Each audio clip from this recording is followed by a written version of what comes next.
Kick in the door. Kick in the door. Kick in the door. Kick in the door. Kick in the door.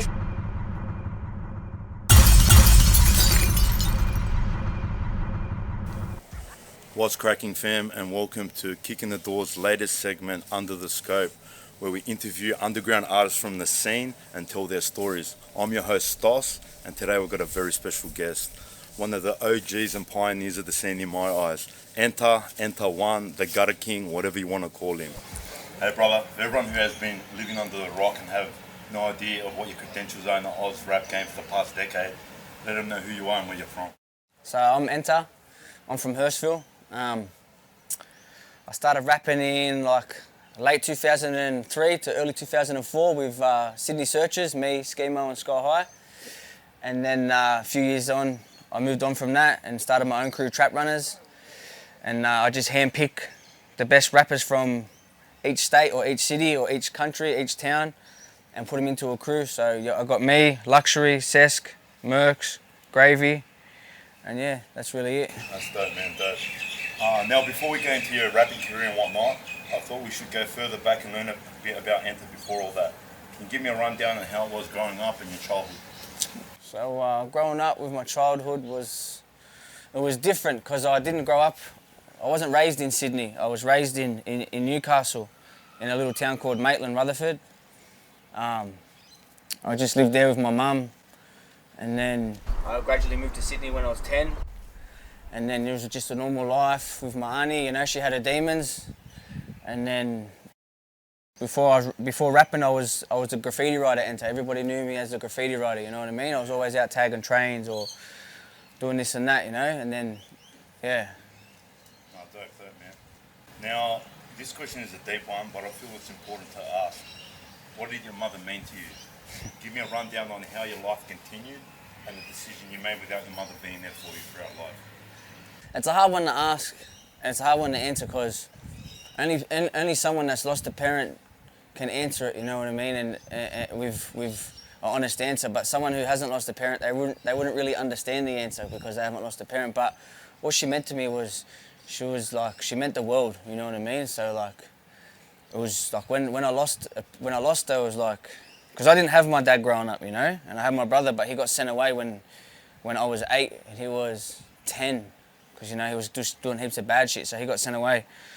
But, yeah, she meant everything to me. Like, she was like my world. She was like the mum and the dad, my brother and my sister. She was everything, so yeah. No, straight out. It's good to hear that side from you, man, you know what I mean? Yeah. One thing I need to touch on, bro, I was literally on your Instagram a few weeks back, and I noticed you had the Greek flag on your Insta. I had no clue that you had Greek heritage. How come you never paraded it over the years? Because I don't really know too much about it, to be honest. Like, everybody says to me, oh, you're Greek. I'm like, yeah. They're like, where you from? I just say Sparta because I've seen the movie, you know what I mean? Yeah. But I don't really know. I asked my dad, but I don't think he knows either, you know what I mean? So, I never knew any Greek side of my family, just my dad and my two stepbrothers, you know? That's really it. But yeah, I'm not like ashamed of it or anything, but I think that's where I get the big nose from, you know what I mean? There you go. Now, let's get into the rap game part of your life. Where did it all start? So it started in like 2004. I remember Schemo had a set of turntables in his bedroom, yeah? And I figured out a way to connect the microphone up to the turntables and it would play loud. And he was always listening to Necro growing up and Big L. And then I heard, I was going through his records one day and he was actually in jail at the time. And so I was going through his records and I found a Big L, How Will I Make It instrumental. So I put that on and then I just thought, I actually listened to the song first and I was like, man, I can relate to this shit, you know what I mean? Like, this is like listening to my own sort of life. And then I was like, I'm going to try something. So I started rapping over that beat and then Sky High hit me up because Sky High and Schemo were friends and I'd never met her. And then she's like, can you rap? And like, it just so happened to be, I was like, yeah, I can rap, but really I didn't know what I was doing. But then, you know, I met up with her, she sat me down, showed me a beat, you know, helped me write a song. My first song which was Once a Thug. showed me how to, you know, just do things, count bars, all that sort of stuff. And then it just went from there. And then after that, I just started, you know, thinking, you know what, fuck it, I'll find my own beats, I'll write my own music. And then it just took off. It's like every graffiti writer was like waiting for someone to come out that done graffiti and was out thieving and was doing that sort of stuff that everyone was doing, but no one was basically gloating it. No one was parading it. Yeah. So when it come out and I started doing it, it just took off, and it's been taken off ever since then. You know what I mean? That's definitely Yeah. No doubt, no doubt. Was it easy for you to juggle real life scenarios and being an underground rapper when the scene wasn't as big? Did you ever think you were wasting your time? All the time. I always thought I was wasting my time. You know what I mean? Sometimes I still do think, am I wasting my time with this shit? You know what I mean? Like, because for me, it wasn't about cracking the major leagues. You know what I mean? Like, it wasn't about being the as big as Chillin' It and as big as Cursor. I mean, that'd be mad, don't get me wrong. But for me, it was never, I didn't beat myself up if I never got there. You know what I mean? So for me, it was always, I just wanted to be like the one that put on for his town, the one that put on for his city, you know what I mean? I wanted to be the underground king, like UGK, Pimp C, Bun B. I wanted to be like that, but in my town, you know what I mean? I didn't worry about like signing these deals and if people like stop me for photos, this and that. I just wanted to rep for like our people and where we come from and tell our struggles through music, you know what I mean? So it was very hard thinking, yeah, you know what I mean, am I wasting my time doing it? But then again, I was like, no, I'm not, you know what I mean? Because people are fucking with it. But it was very hard back then to sort of like keep it going because it wasn't as big as it was now. Back then, you didn't have YouTube. When I started rapping, there was no YouTube. You had MySpace and Bebo, you know what I mean? There was no Facebook. There was none of that streaming platforms. Now it's just like, it's all streaming, you know what I mean? So it was very hard back then, but now it's just, yeah, you know what I mean? I don't see it as a career. Now it's just something, you know what I mean? Instead of talking to a doctor, I'll talk to a beat and then I'll put it out. And that's how I see it. Were there any hardships with the scene, like trying to break into the old hip-hop scene early on? What do you mean by hardships? Like hardships, like to actually break into the scene early on. Like, do you feel like you had any hardships? Yeah, man, of course. Like, some gigs wouldn't, like, some places where they'd have gigs, they would actually stop us at the door and be like, you know what I mean, we don't really want you here because of the crowd you bring. And we're sitting there thinking like, well, hang on a second, the crowd we bring is the crowd that, you know what I mean, that wants to see us perform. They're not here for anybody else that you got on the bill, you know what I mean? They're here for Sydney Searchers. Yep. They're not here to see people jump around on stage and rap about them drinking beers on the weekends. Nah. They want to hear about people jumping counters or robbing fucking post offices and this and that, you know what I mean? And yeah, you know what I mean? So it was very hard. People didn't want like a criminal organisation that rapped in their venue back then, you know what I mean? So it was very hard and now look at it now. You can't even fucking do a show. It gets shut down, you know what I mean? But back then you didn't have like Raptor and all these like hip hop police stopping venues. It was just publicans. And half the time you'd say, listen, fuck off, we're going to perform anyway, you know what I mean? Yeah. Like unless you want to riot in your pub, we're going to perform, you know what I mean? And that's how it was. Oh, fair play, man. In my eyes, I feel like you're definitely an OG of the underground Aussie hip hop scene. I literally only started listening to Aussie hip hop because of you. Do you feel the contribution to the scene was pivotal for where it is today and maybe paved the way for artists that have come up now? Yeah, I would say paved the way. Like, it's really like everyone says, you know, we've got your Cursors and I feel like you're in the same bracket, you know, in my eyes. See, we were before Curse, all right? But Curse was around, but he wasn't big. Like, I remember seeing Cursor battle Schemo at a hip-hop event called Shore Shock. Yep. All right, and this was like, I don't think Cursor was even Cursor then. You know what I mean? I think he come out as his name. You know what I mean? But when we come out, Curse wasn't far behind us, you know what I mean? So when Sydney Searchers sort of stopped, Cursor took off. Yep. You know what I mean? So like, just as much as I've paved the way, he's paved the way as well. You know what I mean? Like, there's a lot of, you got to give credit where credit is due. You know what I mean? Like, we've got the gutter rap and the underground rap scene, but he took the gutter rap and the underground rap scene to the spotlight, you know what I mean? He was fucking topping ARIA charts unsigned and the most viewed underground unsigned rapper, you know what I mean? So like, we all sort of paved the way, but these days now it's just like, if someone wants to be a rapper, all they got to do is get a group of 50 people behind them, jump on a beat that somebody's already smashed, and talk about stabbing someone and then they're a rapper. Everyone wants to rap these days, you know what I mean? It's not like how it used to be, you know what I mean? So my next question, I was literally going to ask you, what are your thoughts on the scene in general now? I reckon it's in a good place, to be honest. Like, it's, yeah, like where it is now, it's mad. I didn't see it like ever being like this big, you know, like, but 1-4 come out and they just took it to a whole new level. And then you got Hooligan Hefs, who's like the genius move by taking dance music and putting it with sort of like gutter rap but drill rap, and that shit gets played in clubs. It's original, it's unique. His marketing scheme and his process to like hitting the top numbers was genius, you know what I mean? So like where 1-4 have got that whole drill movement, the UK fuck with it, over here they fuck with it. It's not like gutter rap, it's drill, you know what I mean? And then you've got Hefs who can still do that stuff, but he's smart with what he done with the whole club stuff, mixing it with drill rap, you know what I mean? So, but where it is now, I reckon it's mad, the scene, you know what I mean? It's just, if everybody stopped the beef, like this is real shit, you know what I mean? If 1-4, Hooligan Hefs, 21 District, and all these areas with postcodes and Greater West, Inner West, Outer West, they all stopped. If they come together, the money that they could be making, man, and the shows, be unbelievable, you know what I mean? But the whole seat, their whole vibe, the whole vibe is fed through beef. If they're not beefing, then what's the point of watching them? Because they want to see this guy drop a track. Oh, did he throw sneak disses at these guys? I want to see if these guys reply back. So that whole negative vibe is like, yeah, you know what I mean? It's just being fed, and these guys are like, you know what? These motherfuckers have just put me on show in front of all my followers and all my fans and all my views. I'm going to come back. And that's what it was, you know what I mean? So, but the scene where it is now, I reckon it's mad. It's great. It's taken off. It's good. You got everyone singing. You got people all doing different types of music, like, you know what I mean? So, yeah. Absolutely. What Trap Runners is exactly, and everyone that's involved, obviously. All right, so Trap Runners, a lot of people think that like we hang out in trap houses and we run multiple different drug houses. No, we don't.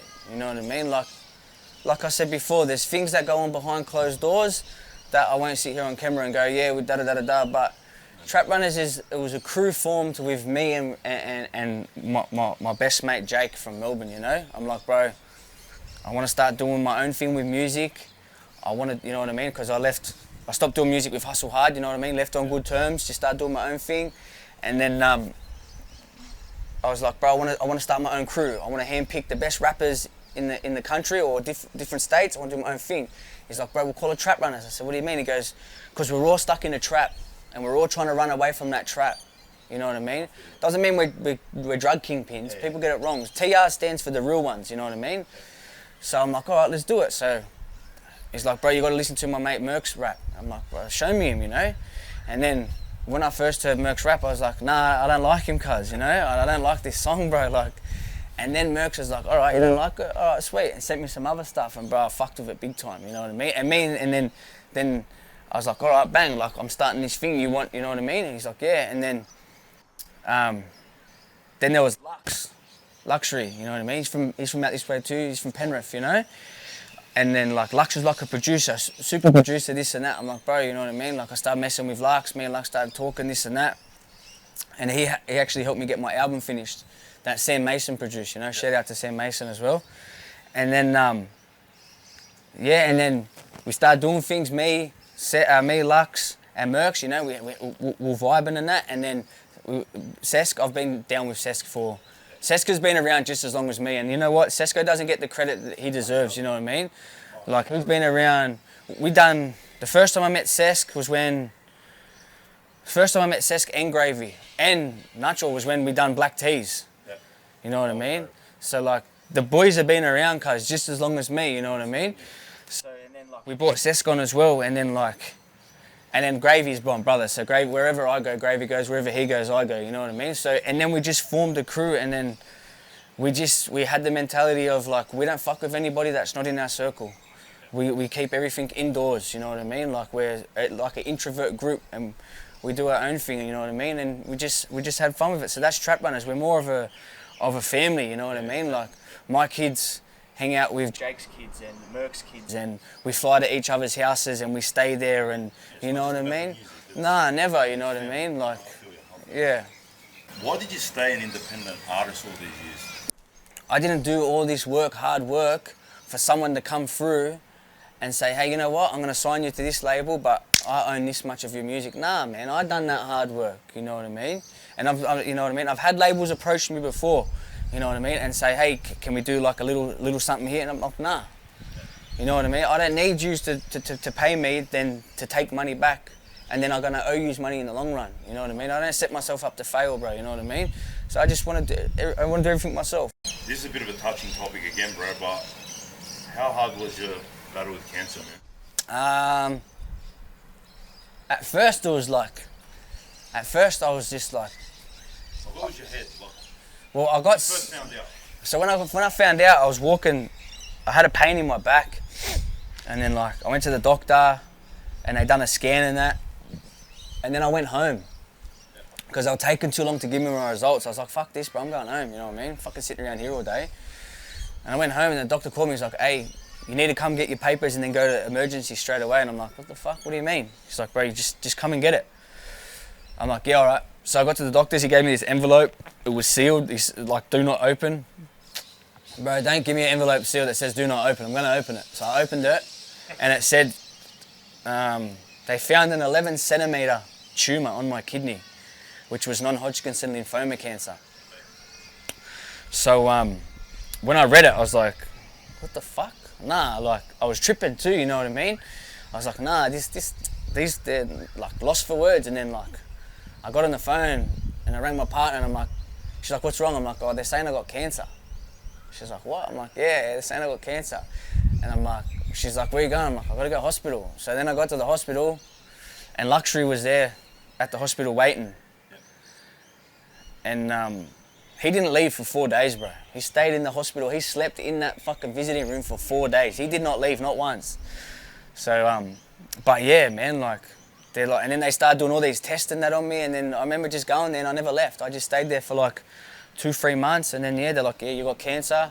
Started chemo. And then, yeah, and I just want to clear one thing up. Like, all these people on YouTube are saying, GoFundMe warrior. I didn't make the GoFundMe.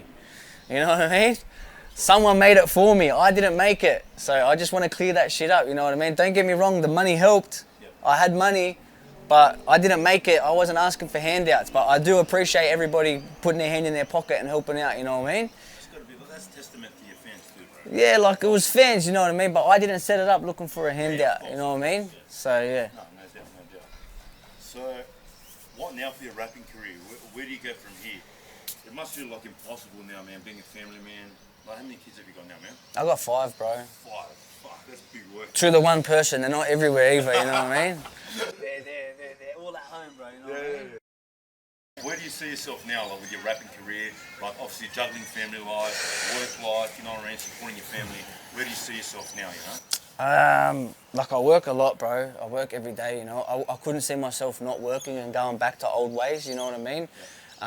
And that's where people like get confused. They're like, how can you rap about this when you work? And it's like, hey, all right, yeah, I do work, but bro, I live this life. I've lived it, you know what I mean? I still go visit people that are living that life, you know what I mean? Like, and if you really want to take it there, bro, we'll take it there, because I'll show you that I'm not just a working man, you know what I mean? Like, but you got the credit for it, bro.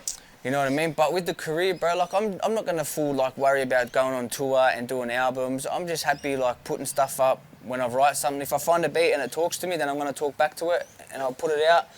And if, you know what I mean, and if I want to do a video for it, I'll do a video, but I'm not going to go to the extent where everything's got to be perfected and I'm going to try and eat off rap, you know what I mean? Because I've had my fun with rap, I made my money off rap, you know what I mean? I didn't make millions, you know what I mean? But I made enough to be comfortable and buy shit that I dreamed about growing up, you know what I mean? So for me, it's just family, this and that, and then, yeah, just kick back and do music when I can, you know what I mean? No doubt. Well, my next question was going to be if there is going to be potentially future album down the track. For me personally, all right, as a fan myself, I reckon one more. There's one coming. One more. There's one coming. It's a joint album. Yep. Can't say too much. Yep. It's a joint album. It's not just a solo album, but everybody who knows the one person I fuck with in music. Like we've got I'll give you the hint that we got the biggest bangers together in Sydney. So we're doing a joint album. I remember when Chazza first come out doing his reviews, and like, you know what I mean, he was like, I don't hate the bloke, bro. No, of course not. You know what I mean? I don't hate's a very powerful word, you know what I mean? But I just watched a video one time, and I think it's it was a comment on one of my videos, and he's like, "This is Nter. People fuck with Nter so much. I just don't know why they fuck with him. They just fuck with him. They do." And I was like, "Hang on a second, like, why do they fuck with me? All right, let me tell you why they fuck with me, because I started this shit in this country. You know what I mean? I started the underground gutter rap scene. Me, Schemo, and Sky High. We started it. The reason all these cunts want to wear Adelaide stuff and wear Nautica and wear TNs and that, because we started that. You know what I mean? And I'll go against anybody who tries to fucking say, no, you didn't, because we did. You know what I mean? So the reason why the country fuck with me so much is because I'm real. You know what I mean? They relate to what I say. They relate to the broken home situations, the alcoholic mum and dad, the cousin or the brother hanging himself out the back. They relate to all that sort of stuff, you know what I mean? That's why people fuck with me, you know what I mean? Because I put on for where I'm from. I put on for Housing Commission kids, you know what I mean? So like, he doesn't understand that.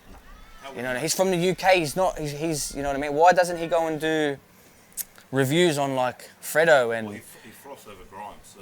Why doesn't he go do, you know what I mean? Yeah. Reacting to fucking, you know, different styles, I don't know. So like, the whole sitro was, I just wasn't happy with him, with some of the comments he said, you know what I mean? Like, it's, all right, fair enough, do your reaction, all right? I get it, everyone's entitled to their opinion, I get that, bro. I don't, like, you know, all I said was, bro, don't do reactions on my videos anymore. I don't want you to, all right? I don't like what you say, just don't do it. Yep. That was it was left at that. The whole video of him, like, I think I upset Nter. No, you didn't upset me. You didn't upset me, you know what I mean? It's just like, yeah, there was just no need for it, you know what I mean? And I pulled him up, I'm like, bro, after we spoke in DMs, he's like, oh, I apologise to you as an artist. I said, bro, I don't care what you think. I said, I do this, I don't do it for views or money, I do it for people like us and my people, so that's it. And he's like, as an artist, I respect that, All right, it should have been squashed. But then don't get on live going, talking even more shit.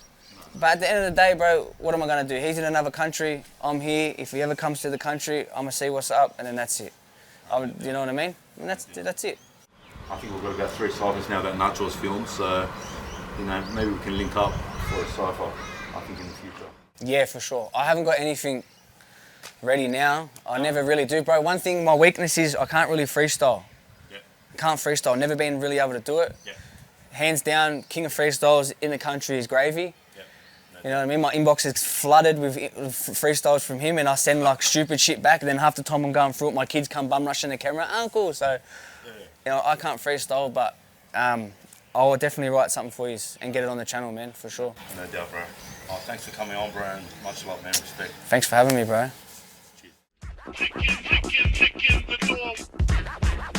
Kick in the door. Tell 'em. Kick in the door. Kick in the door. Kick in the door. Kick in the door.